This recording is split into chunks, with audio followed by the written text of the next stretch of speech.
Perbandingan politik adalah bidang di dalam ilmu politik yang acap kali mengalami berbagai perubahan yang disesuaikan dengan studi intensif untuk mengurangi kekurangan dalam sistem politik yang ada. Perbandingan melibatkan suatu abstraksi, situasi, atau proses konkret yang tidak pernah dibandingkan semata.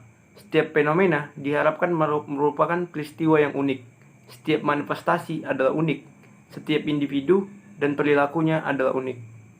Adapun konsepsi pemikiran dan perbandingan politik adalah bertujuan untuk melihat penekanan dan pergolakan sosial dan konsensus yang terbangun, dan tidak pula tertutup kemungkinan akan terjadinya konflik di dalam masyarakat mulai dari pemahaman yang konservatif sampai dengan pemahaman yang radikal tentang negara dan tujuannya. Semua merupakan interpretasi terhadap analisis peran negara dalam kondisi yang temporer lewat berbagai diskursus tentang teori perbandingan, maka diharapkan akan menghasilkan sebuah implikasi yang nyata dalam memberikan kontribusi pemikiran politik serta ruang untuk mencapai sebuah sistem yang muncul dari kondisi latar belakang sosial politik masyarakat. Dalam perkembangannya, terdapat banyak pandangan para ahli yang menjelaskan tentang paradigma dalam perbandingan politik. Salah satunya dijelaskan oleh Lichtbach dan Zuckerman dalam bukunya yang berjudul Comparative Politics, Rationality, Culture, and Structure, di mana paradigma perbandingan politik dibagi menjadi tiga. Yang pertama, rasionalis atau rationality, di mana para rasionalis akan selalu menganalisis faktor agen dalam melihat suatu fenomena politik. Nah, sebagai faktor penentu, maka agen selalu bertindak didasarkan rasionalitas. Rasionalitas seorang individu sendiri ditentukan oleh dorongan keyakinan dan kepentingan, di mana keyakinan ini bisa berbentuk ideologi atau agama, dan kepentingan itu bisa berbentuk sebagai hasrat ingin menggapai keuntungan maksimal. Pilihan rasionalis diambil dari perspektif politik liberalis klasik yang disampaikan oleh Smith dalam buku The Wealth of Nations, yang mana menurutnya alasan suatu keputusan yang dilakukan oleh individu pada akhirnya disebabkan oleh keuntungannya sendiri. Paradigma rasional dalam literatur lain juga disebut sebagai pendekatan behavioral, di mana pendekatan ini menjelaskan dan menekankan kepada perilaku individu. Kedua, paradigma strukturalis, di mana paradigma ini mengeksplorasi hubungan antar aktor dalam konteks institusional, khususnya organisasi formal atau pemerintah, antar kelas, partai politik, dan kelompok kepentingan.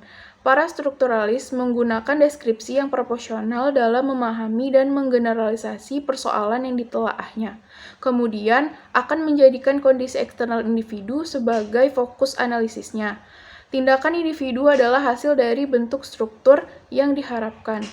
Yang ketiga adalah paradigma kultural, yang mana inti dari paradigma ini ialah interpretasi terhadap suatu wacana politik yang dibangun dari pengalaman individu atau kelompok untuk memaknai lingkungan sosial dan lingkungan politik mereka. Berbagai pengalaman yang dilalui oleh individu akan membentuk orientasinya dalam menginterpretasikan setiap objek politik yang dihadapinya. Adapun yang menjadi asumsi dasar dalam pendekatan ini, yang pertama meyakini bahwa setiap konteks politik selalu dibingkai oleh budaya. Yang kedua, budaya menghubungkan individu dengan identitas kolektif. Yang ketiga, budaya mendefinisikan batas-batas kelompok dan mengatur tindakan di dalam dan di antara mereka. Yang keempat, budaya menyediakan kerangka kerja untuk menafsirkan tindakan dan motif orang lain. Yang kelima, budaya menyediakan sumber daya untuk organisasi dan mobilitas politik. Itulah poin-poin yang melandasi pemikiran mereka untuk mengatakan bahwa kultur sangat berpengaruh terhadap fenomena politik.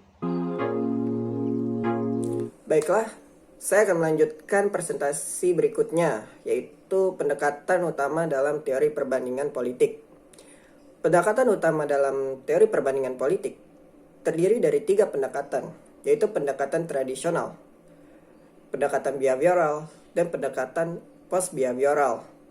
Pendekatan tradisional sendiri ialah pendekatan di mana ia memfokuskan kajian atau analisisnya terhadap institusi, organ, lembaga, struktur, input, dan outputnya sebuah politik.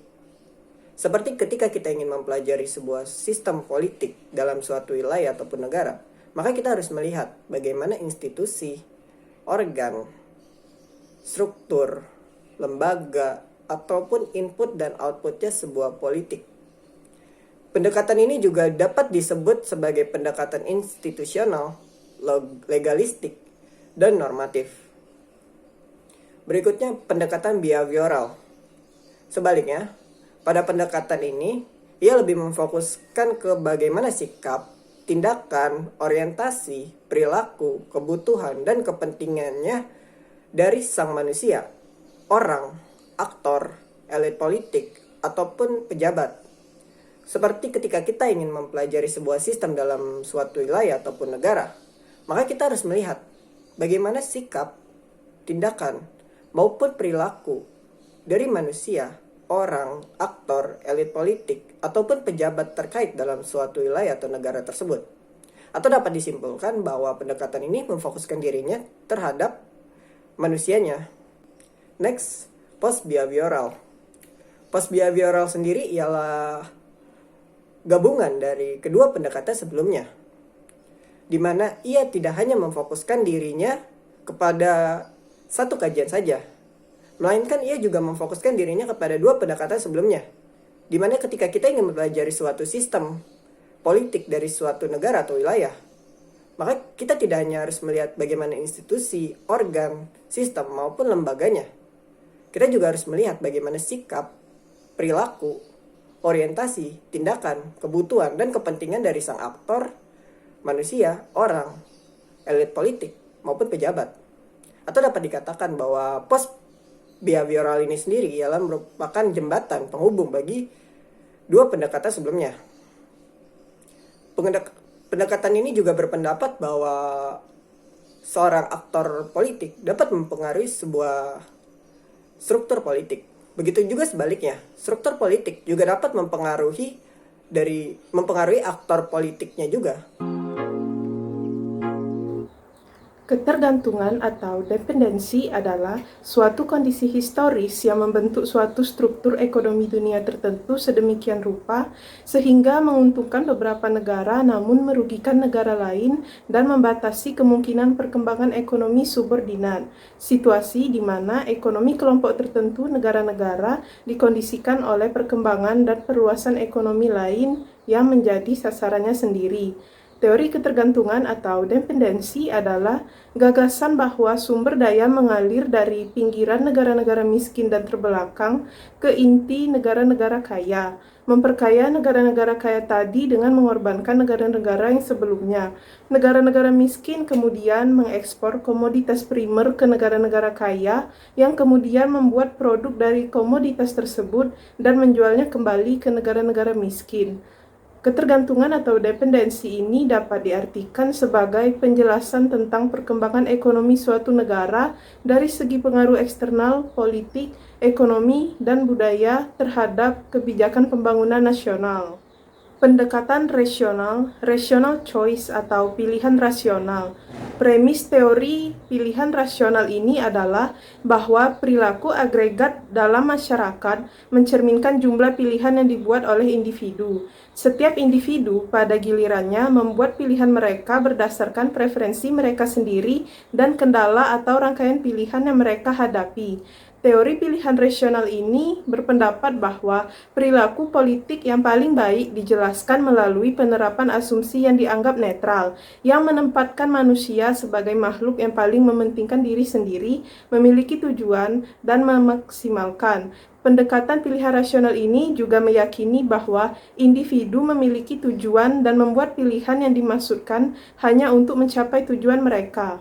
Kemudian, pendekatan institusional atau kelembagaan. Pendekatan kelembagaan ini berkaitan dengan studi tentang struktur politik formal seperti legislatif, eksekutif, dan yudikatif.